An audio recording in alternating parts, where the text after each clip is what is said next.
So I'm going to go ahead and get started. Folks will be joining in, and we'll kind of be welcoming them as they come.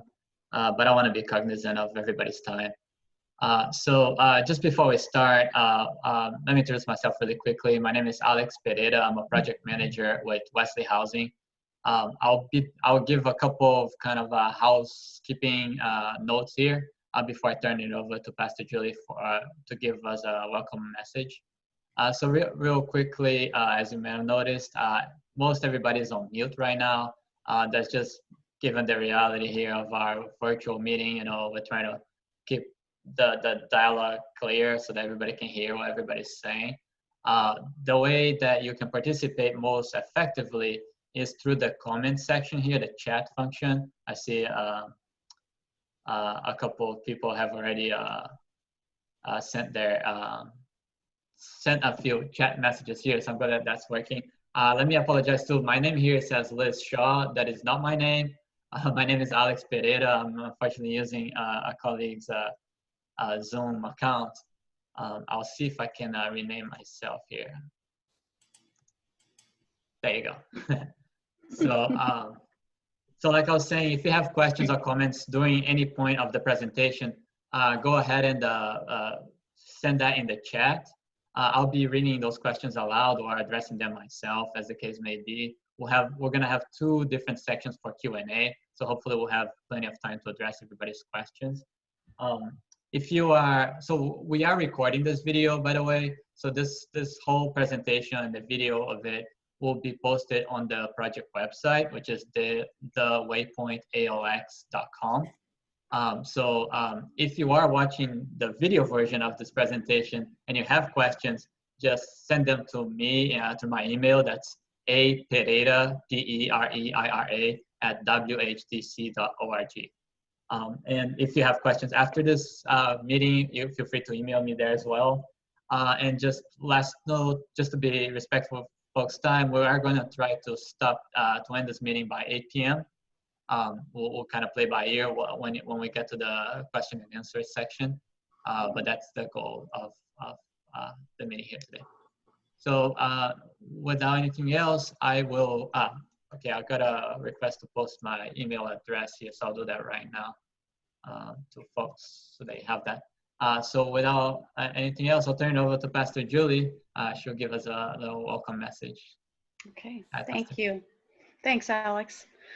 Welcome, everyone. Thank you all for joining us this evening. I am Julie Wilson Black, the pastor of Fairlington Presbyterian Church. And some of you who might be newer to this may not know, it was 3 years ago now that our congregation entered into a purchase and sale agreement with Wesley Housing to develop affordable housing on our property as a way to live out the church's mission. Now, at that time, we could never have imagined that the last of our series of community meetings before breaking ground would be held during a pandemic. While we are meeting remotely from the safety of our homes, some of our neighbors are desperately trying to avoid being evicted from theirs. The pandemic has brought into even sharper awareness the need for safe, affordable housing for all. However, even while we share that awareness, I also imagine that many of you are concerned about the disruptions that this project may cause as you spend more time at home than ever before. The city staff, the Wesley Housing construction team, and the leadership of our church have worked diligently to anticipate your concern, address them. Despite the inevitable inconveniences and the eyesores of construction, at the end of this process, 81 individuals and families will be safely housed on land that now is only occupied by empty parking spaces. That is something we can all celebrate. This redevelopment will also create an enhanced green space on our front lawn with a fenced, landscaped playground that all of our neighbors are invited to enjoy. We are excited to be able to maintain the mature trees in our large front lawn and turn into a thoughtfully designed community gathering space. We hope what you see tonight will help you catch a little of our excitement about this project and will provide you with needed answers to your questions. Thank you, Alex. Thank you very much, Pastor Julie. So right now, I'm gonna start sharing my screen. We have a few slides to show you folks. So if you have any trouble visualizing it, send a comment in the section and we'll address that issue. But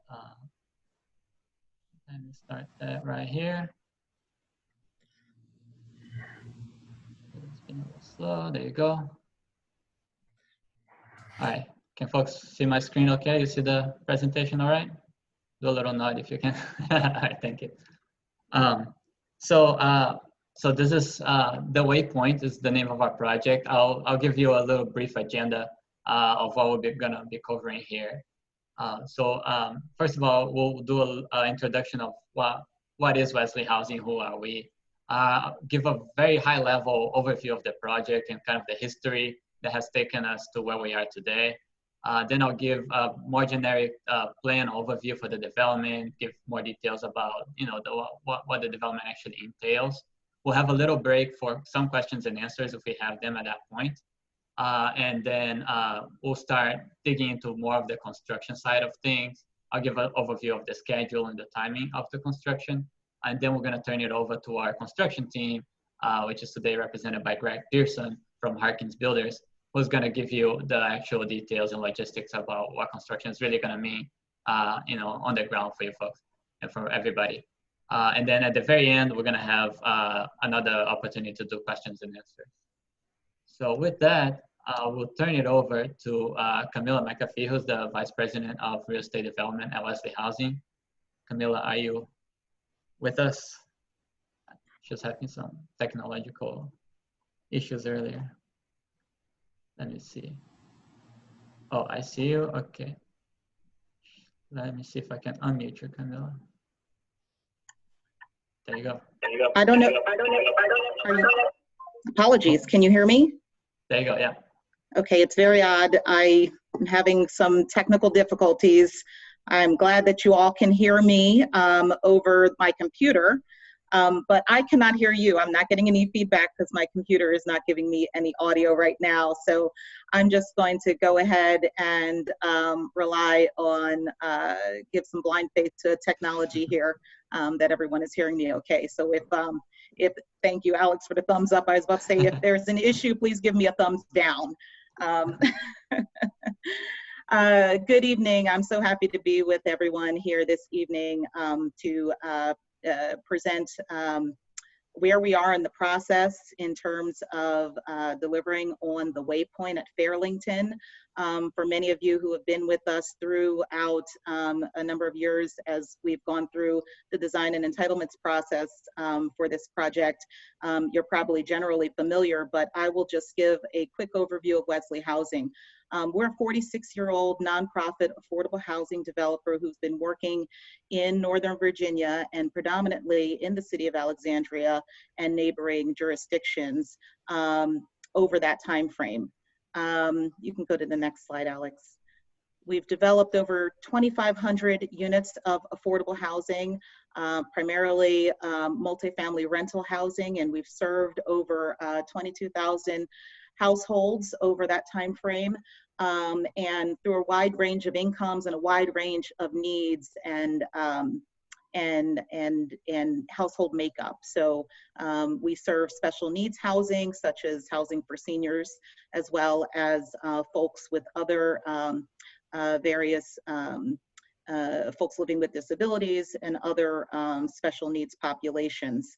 Some of our more recent projects in which we're proud of that we've outlined here are Union on Queen project in Arlington, our Colonial Village historic renovation in Arlington, as well as the 2018 delivery of our senior housing project called the Fallstead in McLean in Fairfax County. You can go to the next slide, Alex. The Fairlington project is predominantly in response to the housing needs identified by the city, as well as in partnership with Fairlington Presbyterian Church, and their commitment to social equity for our neighbors. This is an outline of some of the guiding principles that the city has outlined, which Fairlington Presbyterian, the Waypoint at Fairlington responds to, such as creating housing choice for folks of various ages and abilities, different options for folks of different income levels. We have housing that's 1 to 3 bedrooms, and we'll kind of describe a little bit more of that later in the presentation. We're serving various income levels, and there are some additional programs we hope to offer in partnership with other nonprofits to be able to make sure that we're providing housing for people of varying abilities. The location is great for this property, as most folks know, right off of King Street, bus proximate, commercial amenity proximate, as well as cultural proximity with the church asset and the partnership that we have there. You can go to the next slide, Alex.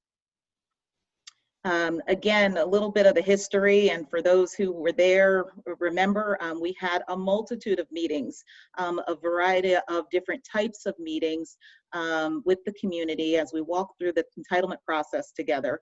It was an 18-month process, and spent a lot of time vetting different options of the building and layout, including changes that were made to the location of the entrance into the building. And these meetings were, both in partnership with the community as well as the city partners.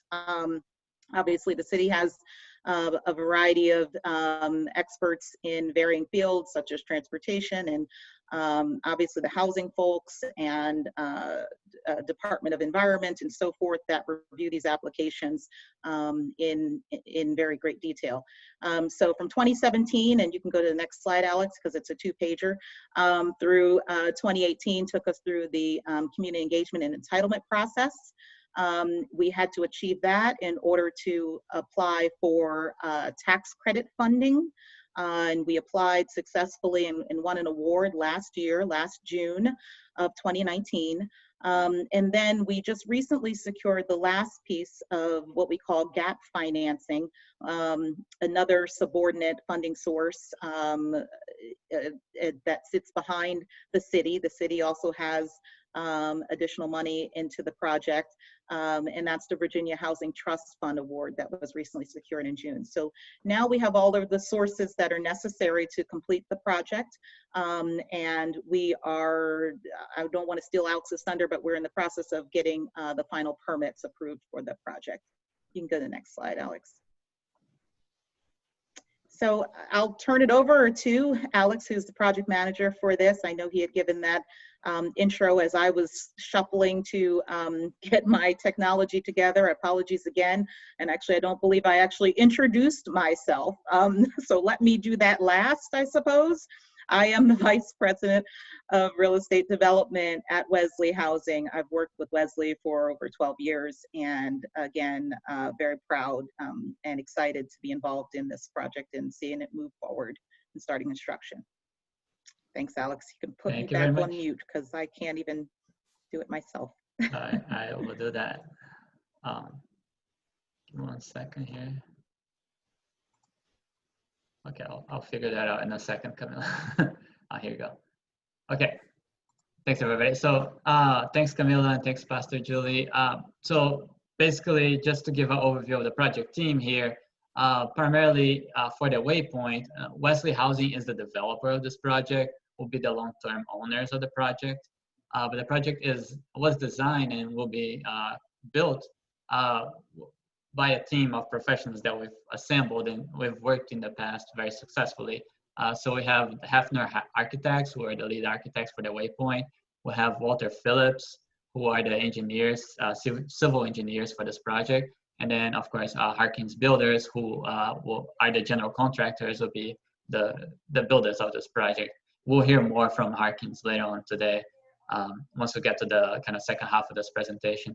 And then I just also wanted to highlight that the Waypoint as a multifamily residential building will be managed by Wesley's property management arm. That's Wesley Property Management. over the entirety of its life. So then let me move on to I wanted to give you a brief overview of the development. Most of you may already be familiar with the general kind of aspects of this, but I just want to do a kind of quick run through. So we are building on the site that's adjacent to the church. We'll see that what I mean more exactly in a later slide, but we're basically building where the parking lot currently is. There's an area of about 1.15 acres, which is already zoned multifamily. So in that plot of land, we'll be building 81 rental apartments. It's purely residential. There's no commercial uses or no other uses in there. It'll be a 4-story building plus an underground garage. The first floor will incorporate some pretty extensive common spaces, kind of community rooms, that type of thing. A computer room for the residents to use, and the management office as well will be on that ground level. The underground garage will have 83 spots. That includes some ADA spots for vans and so on, as well as for the leasing office. On the site in general, we are building 61 surface parking spaces. Those will be for the church and as well as the school to use. Residents will not be allowed to park in those surface parking spaces. There will be 2 ride-share spaces, which are basically Uber, Lyft spots for the drop-off and pick-up of passengers. I'll show you where those spots will be later. And as a broader kind of development, we're also doing a lot of improvement on the church's ground. So on the church's side of the lot, primarily we're relocating the existing playground. I'd say we're significantly improving the existing playground by not only kind of renovating the covering and the protections that are there, but also adding some more kind of communal space for really the church and the community to be able to really enjoy the outside of the church. So I'll show you where exactly the playground is going to be, but the idea there is to make it more of a community asset than it currently is now. We're also going to do some improvements to both the entrance on the southeast kind of the church and the one towards the north where the school entrance is. So those 2 areas will also be improved to improve accessibility and just the visual appeal of it as well. So here's the general site plan. I'll guide you through it very briefly so you can orient yourself. Along the right side of your screen here, that's the King Street Safety Road. Towards the top of your screen, that's Menokin Street. This current exit on the kind of bottom left of your screen, that's the exit that already exists on the church ground. We're maintaining that point of entry and exit, but as you see, what we're doing is we're creating kind of a loop driveway that curves around the back of the church and then exit out onto Menokin Drive here. So as you see, there's the surface parking spots that I mentioned, and I just wanted to reiterate that this whole parking areas here and the driveway will be primarily used the way it already is used, meaning it'll be used by the church staff, by the church members, and by the school. So parents dropping off kids and the school staff and so on. Residents will not really use the space other than those 2 ride-shared spots that I mentioned. The main entrance of the residential building is on this side right here by the ride-share spots. So residents will presumably be walking in from both directions here. And this common driveway will also be used by the trash truck of the city. So there's the trash enclosures for both the church and the residential building. So to some element, there will be some common use of this driveway, but primarily both the parking and the driveway itself will be used as it currently is used. So this entrance along King Street and this first entrance here along Menokin Drive will both of them be used primarily by church and school. The residents, those that drive, will be entering from the separate entrance here along Menokin. That's a dedicated entrance and exit for the garage only, so for the residential space only. So they'll be coming through here, down this ramp, and into the building garage. So there will be no interaction between the residents driving and the folks parking for either the school or the church on this side of the site. And over here, just as I mentioned earlier, the new playground location is gonna come. It's currently around here where this darker gray area is. It's gonna be moved towards the front of the building to give it more visibility, but also to be more welcoming to the public to use it. Just as it is right now, it'll be open for, after hours for the public to use. And there'll be some kind of hardscaping and benches and so on around this side of the park of the playground to encourage more of the outdoor use that we spoke about. So that's the general layout of the project. We'll go into a little bit more detail later on. But if you have questions about this, feel free to put in the comments. We'll address those in a second. So I just want to, some folks like to learn visually more than through words. So I wanted to include a few pictures of what the site's going to look like. We are working on some updated renderings. So once those are ready, we'll make those available in the project website for everybody to see. But this will give you a pretty good sense of what the project layout is. So there's the Waypoint, it's the 4-story multifamily building, the church as you're all used to, and the playground location, as demonstrated by that little playground equipment there, will be on this front side. So this is Menokin Drive here. So that will be the one entrance for the church and the school. And then back there, kind of hidden, is the garage entrance. This is just a view of the building from the back of the church. This is focusing on the entrance of the building, so any pedestrians coming into the building will come in this way. This is the current entrance from the King Street side. I just wanted to highlight again that that entrance will pretty much stay as it is. We're just adding some parking spaces along that stretch over here. Now for a brief overview of the kind of unit mix and the amenities. So we're gonna have a pretty good mix of unit sizes with 3 studios, 12 1-bedrooms, 49 2-bedrooms, and 17 3-bedrooms. So we try to really get a good spread there to be able to house both kind of singles, elderly individuals, or larger families, kind of everything in between there.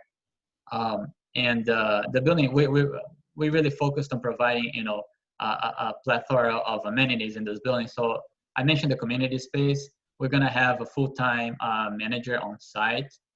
Every floor of the building has laundry facilities, so they're shared facilities, but they're available on every floor. The upper floors are equipped with trash chutes, so folks won't be having to bring their garbage down the escalator or the elevator or the stairs. Every unit in this building follows what's called universal design. So those are the Virginia housing standards for things that essentially make it possible for everybody to live in these apartments. So there are things like grab bars for the showers, wider door frames so that folks in wheelchairs can go through. So they're not necessarily, we have some, ADA kind of accessible units, but every unit, even the ones that aren't necessarily ADA accessible, follow this kind of universal design guidelines to make it a more inclusive community. We are providing free Wi-Fi for every resident. So, I think especially now in this day of age of Zoom calls and webinars and all that, we see that as a very important part of being part of your community and being able to, be active and kind of productive, individual. Wi-Fi has become really a necessity these days. So we're providing that for free for residents.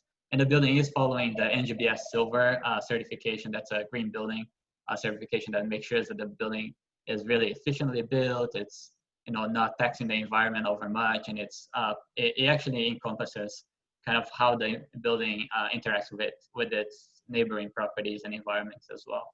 So we are we're building to a high standard here. Just a quick overview of I mentioned this before. Just how the flow of traffic is going to work. We have those 2 existing intersections already with the traffic lights. The church and school access is going to happen from King Street on this side and Menokin Drive on this side. And residential access, vehicular access will only happen through Menokin Drive here. So with that, I'm going to stop sharing my screen for a second here because I need to look at the comment section. We'll get back to the slides in a second.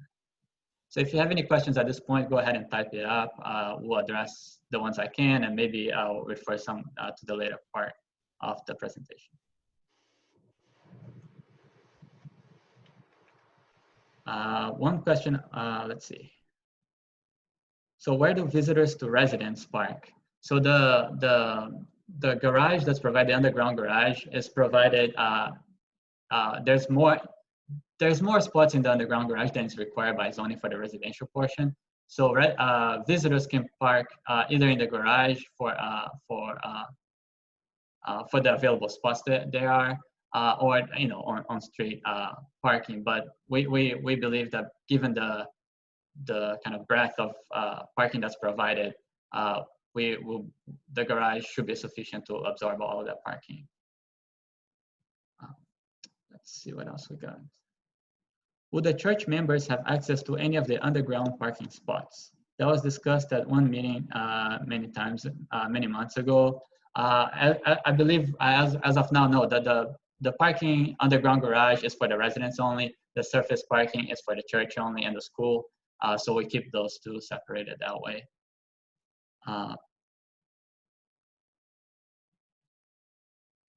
So I got a couple questions on parking. I'll address those together.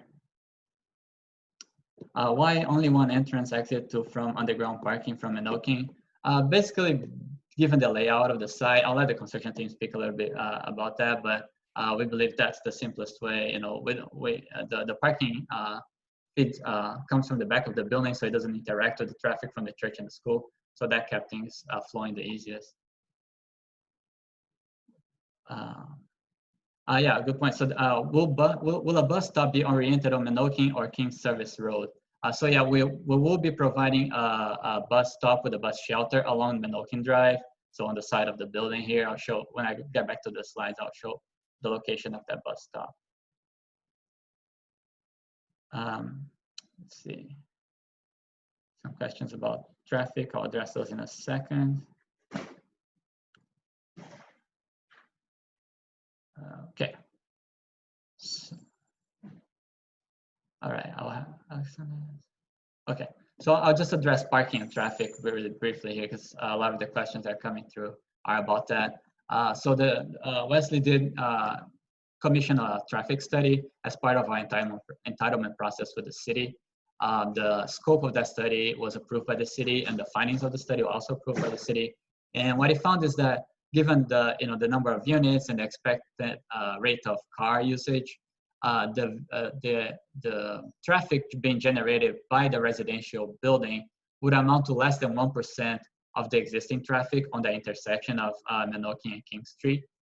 So given that, very small contribution to traffic, the city didn't have any concerns, and neither do we, as far as worsening the traffic that already exists in the area. Some of you have noted that sometimes traffic does get bad there. That is an unfortunate reality, but as far as the building goes, we're confident that we're not going to make it any worse. As far as the parking situation goes, so the traffic study also took into account existing parking, and what it found is that, first of all, I mentioned the 83 parking spaces on the underground garage. That is, way over what is strictly required by zoning for this kind of project. But both us, Wesley, and the city felt they'll be important to provide some extra spots. So we have provided the 83, but the traffic study goes on to show that along the adjacent streets to the project, given in any given day, be it weekday or weekend, there's less than 50% occupancy rate of the existing parking spots along the street. So even though we don't expect much overflow parking, if at all, any overflow that does happen will be able to be accommodated by the existing parking. And given the existing occupancy rate, that really isn't a concern in our eyes or the city's. So some of our questions have been rolling in here, but it's 7:30 and I kind of wanted to get moving. I'm gonna start going over some of the construction details, and I'll get back to some of these questions at the later section. So let me go back here to our presentation. Okay, so this is kind of a quick overview of the development schedule. So as Camila mentioned, we did get approval for a zoning approval for this project back in 2018. The site plan approval is, we're in the process, the final kind of stages of that is expected by the end of the month. That will give us the ability to start some early construction. But really, so phase one, what we call phase one, and I'll show you what that means, will start in July and go on until about February of next year. Then phase two, which is really the multifamily building, will start in March of 2021 and go on until spring, around May is the current expectation, May of 2022. So we'll start lease up around that time, around spring of 2022, and our expectation is to be done with complete lease up by summer of 2022. So like I mentioned, so let me just make a note that the wait list, some folks have been asking about wait list, will likely be opening early 2022. So we'll be taking requests at that point.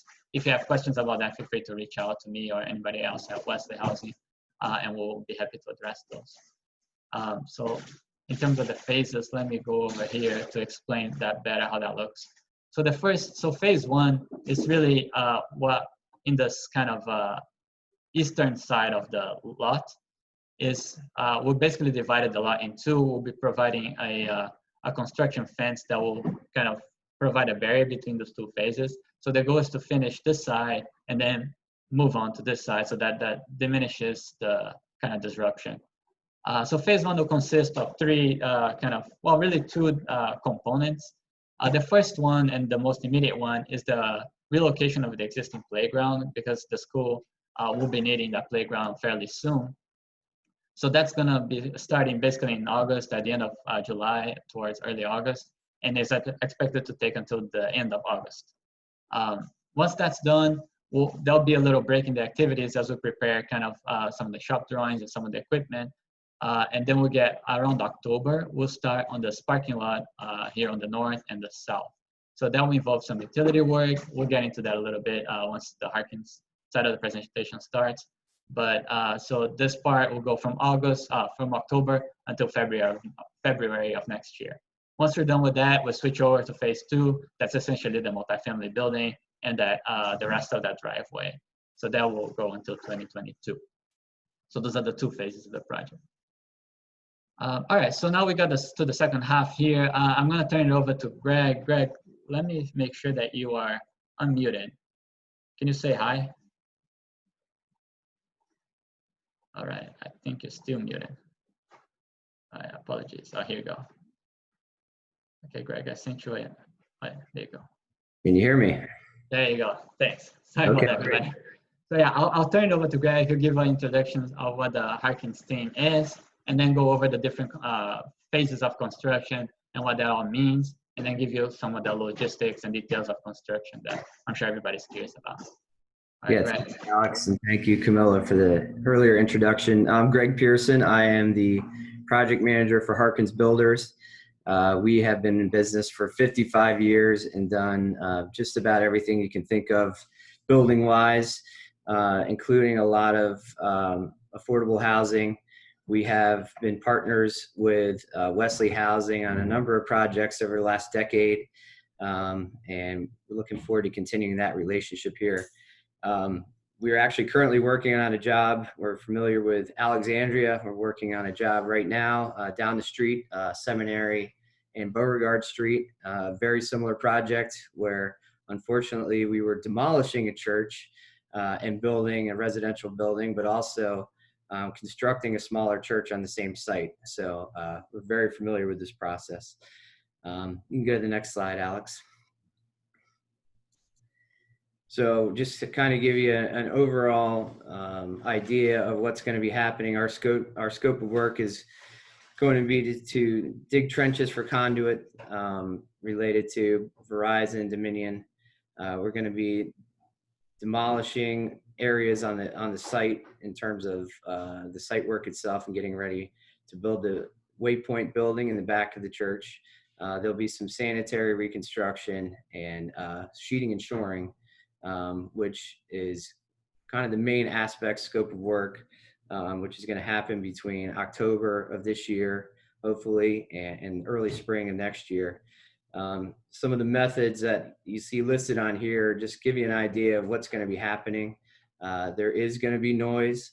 One of the main probably impactful things related to this stage of the work is we'll be driving soldier piles, which is essentially steel beams into the ground to allow us to excavate for our garage. While that will be something new and different for residents around the area, that task should only take about 10 to 20 days, and then will be mitigated after that. So that's kind of the introduction of our site work of what we'll be doing to start.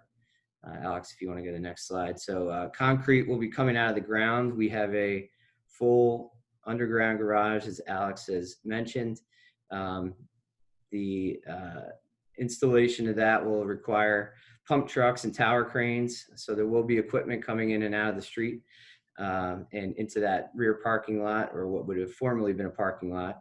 But we'll be following all the MOT and traffic control layouts and parameters that Alexandria incorporates and that we're used to as kind of everyday construction. Next slide, please. So wood framing is when the building will be coming vertical out of the ground from the grade level. Most of the activity will involve skill saws, pneumatic nail guns, and we'll be utilizing a crane to set wood trusses and things like that. And the time frame for that is hopefully summer and late fall of 2021. The following kind of phases, which are what we call the building envelope, is getting the skin on the building, which is predominantly brick. So we'll have masons around the perimeter of the job installing their work, along with some of the more details on the outside. And at the same time, we'll be doing interior work, which will be the plumbing, sprinkler, mechanical, electrical rough-ins, and getting the unit finishes started towards the fall and spring of 2022. Sounds like a long way away, but it's not too far away. And then finishing up on the inside is the interior unit finishes, which is when we'll be bringing cabinets and doors and flooring. And then at the same time, concurrently, sidewalks and streets and landscaping on the exterior to kind of finish out the project. In winter, of course, trying to do landscaping, I'm sure, and then going through the spring of 2022. So the basic construction hours are as mandated by the City of Alexandria, which are on typical days, 7 a.m. to 4 p.m. We will likely be showing up there earlier, so I want to make sure everybody knows that, you know, that's not the intent to get work started, but people are probably going to be milling around and getting their day started a little bit earlier, just so that no one's surprised that they're seeing something like that. But one of the, I know, considerations that people are worried about or were asking about previous questions were parking. We are currently working with Fairlington United Methodist Church, which is the church across the street, to utilize their overflow lot or a portion of that for our general contractor parking and trailer, as well as subcontractor parking, which should mitigate just about any traffic jams we could think of as we're doing parking. So we appreciate Fairlington United Methodist Church for being a partner in this process. And we know it's not something that they have to do, but is really a key part of us being a good neighbor as we work on this project. Security-wise, we will have perimeter site fencing around the entire project. And as part of our builder's risk, we have at least an electronic monitoring system. A lot of residents and a lot of neighbors at first are worried about construction happening in their backyard. And then as soon as we start, everybody's out on their porches and walking by and really checking on progress and getting interested in the site. And of course, if we need to, or if there's interest in giving site tours and things like that, we can work those types of things out. Drew Dunstan will be my lead superintendent on the project. He has a lot of experience in Northern Virginia and in Alexandria. His contact information is on the bottom. Unfortunately, he couldn't be with me tonight, but he will be the person on site every day organizing the activities and schedule. Great, thank you so much, Greg.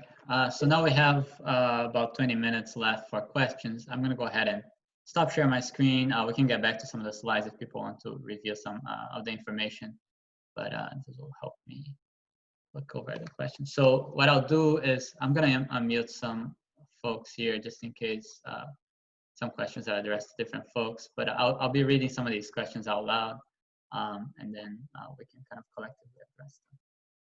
So, I did promise to show the bus stop location, so let me do that real quick.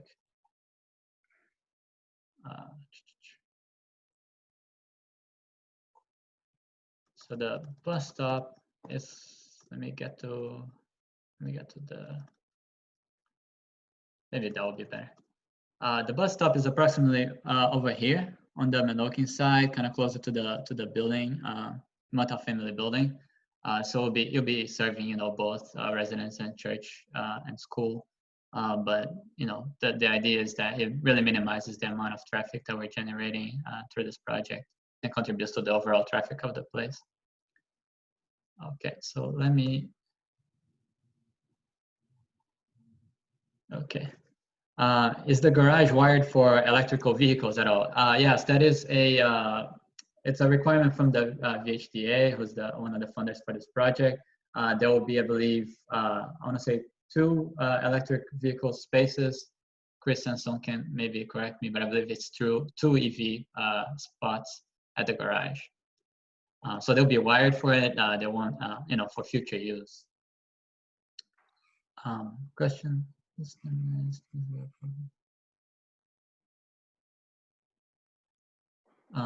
So some questions on parking. I'll like we did before. I'll kind of group them together and address them in a second if there are any more. Yeah. So I'll be reading every question that comes through here. Let me see. Okay, some comments. And can accessing King Street from Menokin all cars? So a question of whether we are going to be addressing kind of the existing traffic patterns. So that is not part of the scope of this project to change the traffic patterns that already exist in those intersections.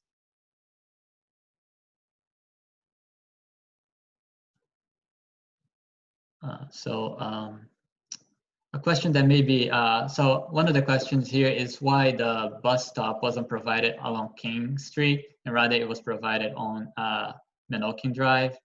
I personally don't know off the top of my head the answer to that question, but I will see if one of my teammates here could answer that. Let me see if, oops.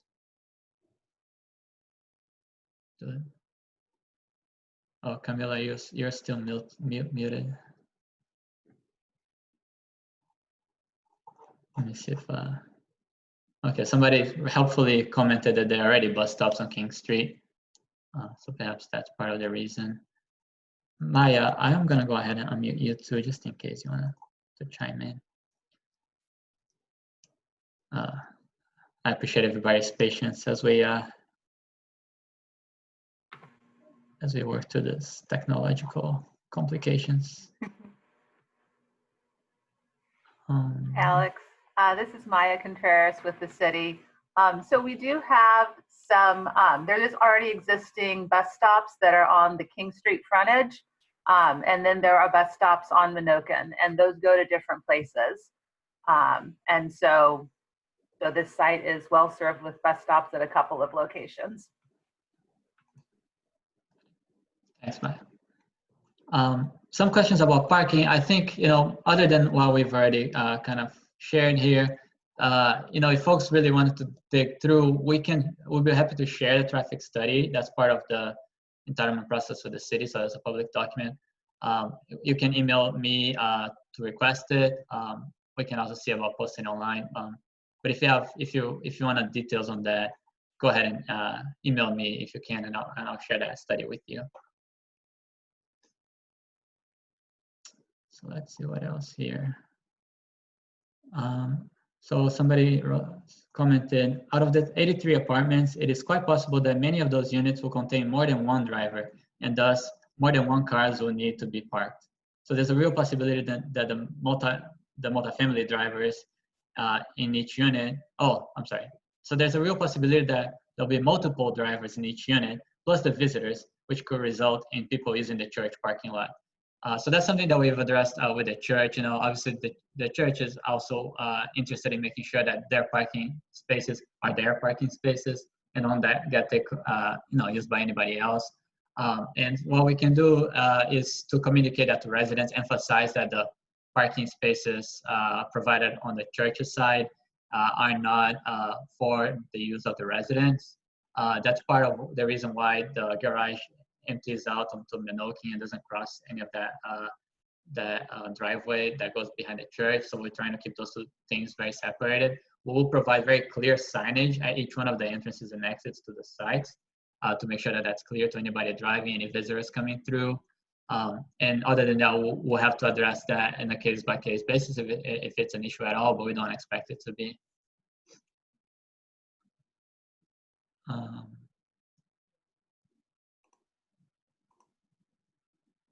Okay.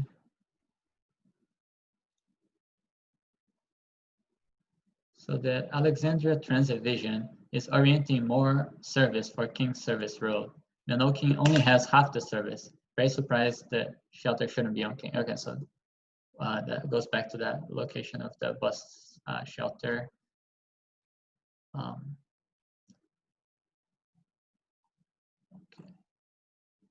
I think I've covered these so far.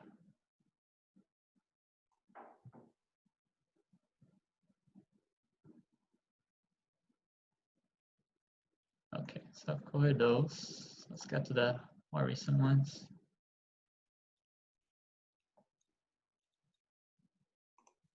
So comment, okay, somebody is clarifying that along the King Street Service Road, you get the N10 and the N11. The bus stop on Menoking will only get the N11. I believe that is correct.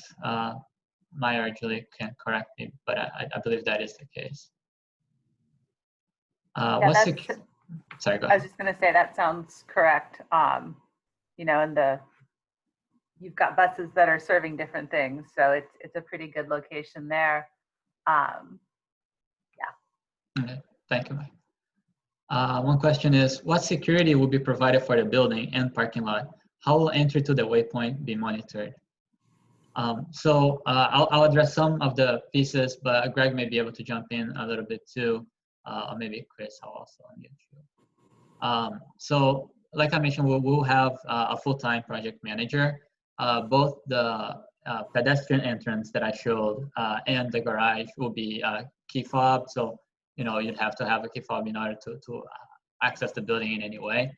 We'll have security cameras on most corridors, on the entrance and in the garage. But I'm happy to share those plans with folks if they're interested. And I believe that covers most of it. Greg, do you have any, Chris, do you have anything else to add as far as security goes to the building? No, I think you've covered the main access points. Thanks.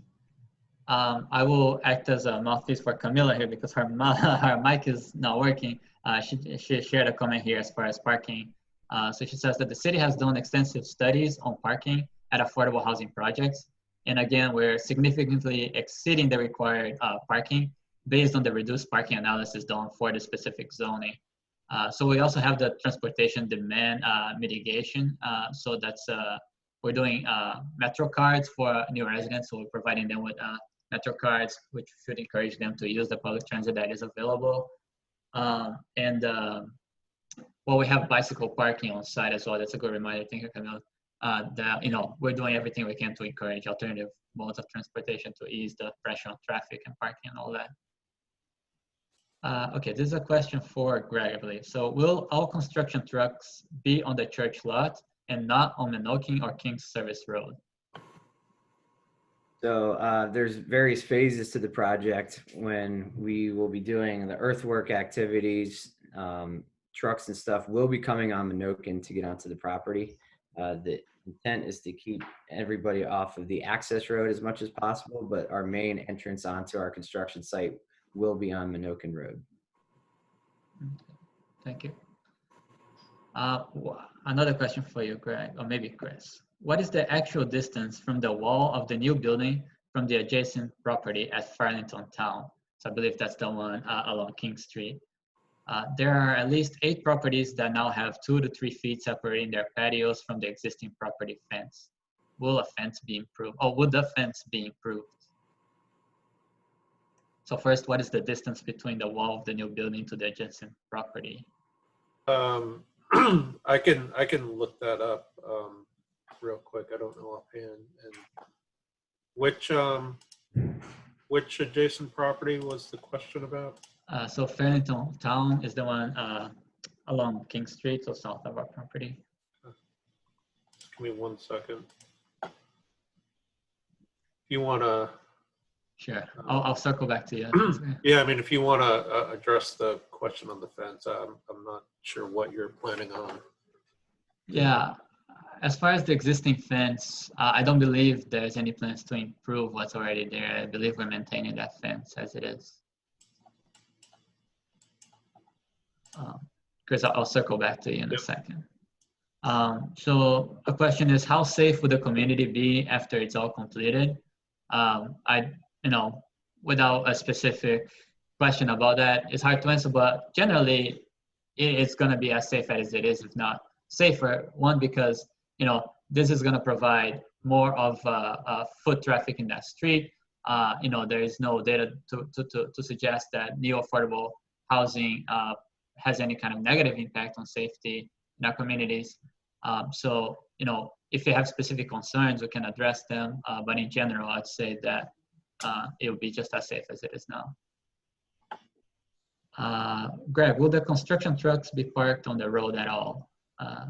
I believe you addressed it, but if you want to reiterate that.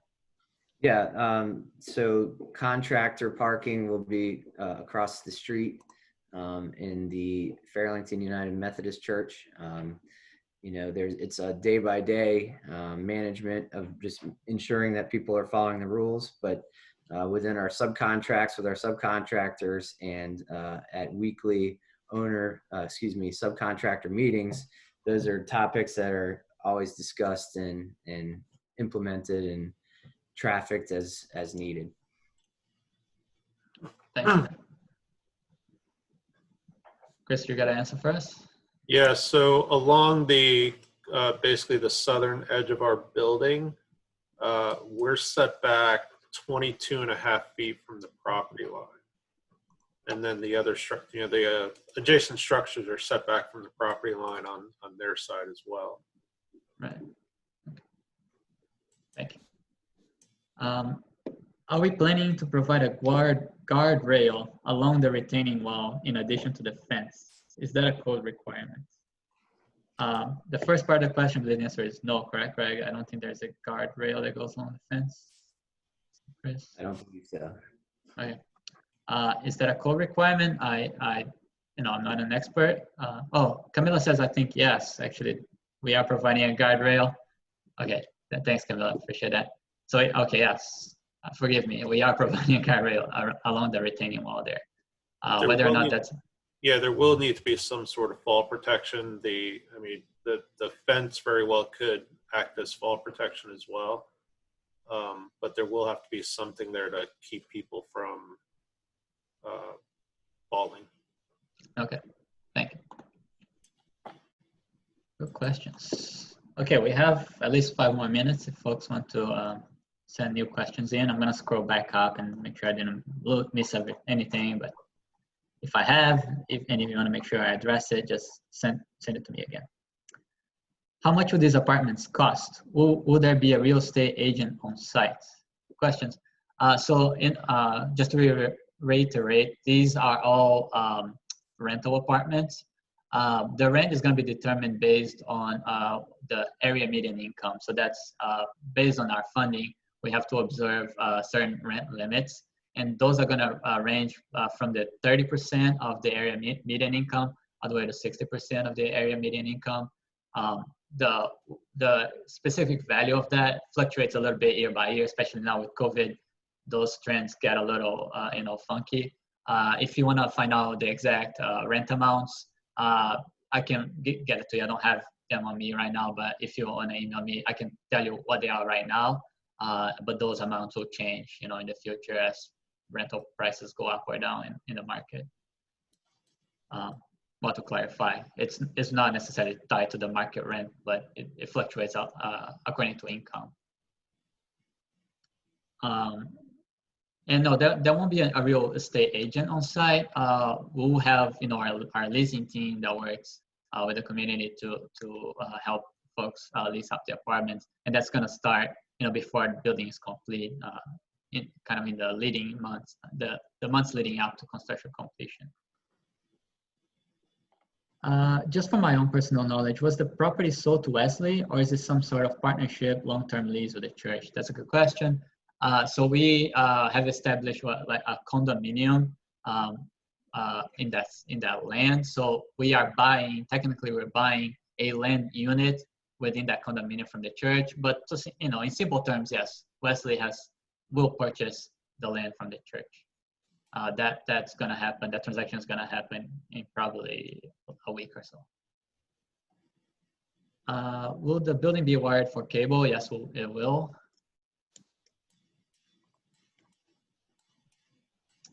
Let's scroll up and make sure I didn't miss anything.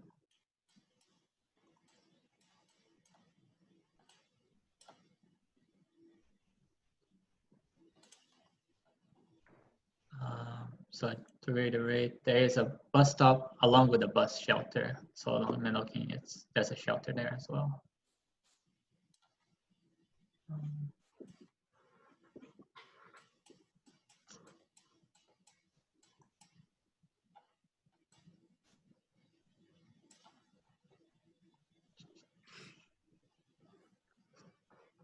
Okay, let's see. When does sheeting and shoring start? Greg, I'm sorry. That should be probably towards the end of this year, Q4, probably November or December. Of this year. Correct. Okay. So I'm assuming the condo structure, FAR, and other ratios are calculated against the whole site rather than the condo parcel. That is correct. As the condo structure really came after the entitlement process. So the entitlement process did take into account the entire site. Oh, somebody very helpfully sent me the AMI for Alexandria, which is 87,319. So based on that range, I believe that is, so 26,000 would be the 30%, to 52,000 would be the 60%. So you take, if somebody has a calculator handy, if you take about a third of 26,000, that'll be the lowest kind of boundary for the rents. And a third of 52,000 would be the kind of higher boundary for the rents. That's for the year, so you divide that by 12. Well, yeah, anyways, yeah. If you're really interested in the exact rent amounts, just email me and I'll get them to you. It'll be a little simpler than me trying to do math while in a Zoom call. Okay. Last call for some questions. And let me, apologize on our behalf if technology proved a little bit of an issue here. We'd hope that we could meet face to face and have a regular meeting like we're all used to, have a more open conversation. This is kind of what we came up with, given the circumstances. If you have any issues that we didn't address here, if you have any questions, anything you'd like to discuss, reach out to me. My email is in the chat. It's on the website. So the website again is the Waypoint ALX.com. I'll put it in the chat right now. Quick question: when will applicants be able to apply for housing units? So that's when the wait list will open. It'll be towards the beginning of 2022, a few months before we finish construction. We'll send out kind of an email blast when that starts. So look out for that. So yeah, usually about 4 months before the construction is completed. So probably January, February 2022. Okay, so with that, I want to be respectful of folks' time. It's 8 o'clock. We're going to go ahead and close this out. Again, the video will be available on the website. Any questions and issues, please feel free to reach out. If you have more technical questions, we can set up a call with our design team and go over those. We'll be happy to. So again, thanks everybody. We hope this was clarifying and helpful for everybody. And we'll see you around whenever we are allowed to see people again. Thank you, Alex. Thanks, guys. Stay healthy and stay safe out there. Have a good evening.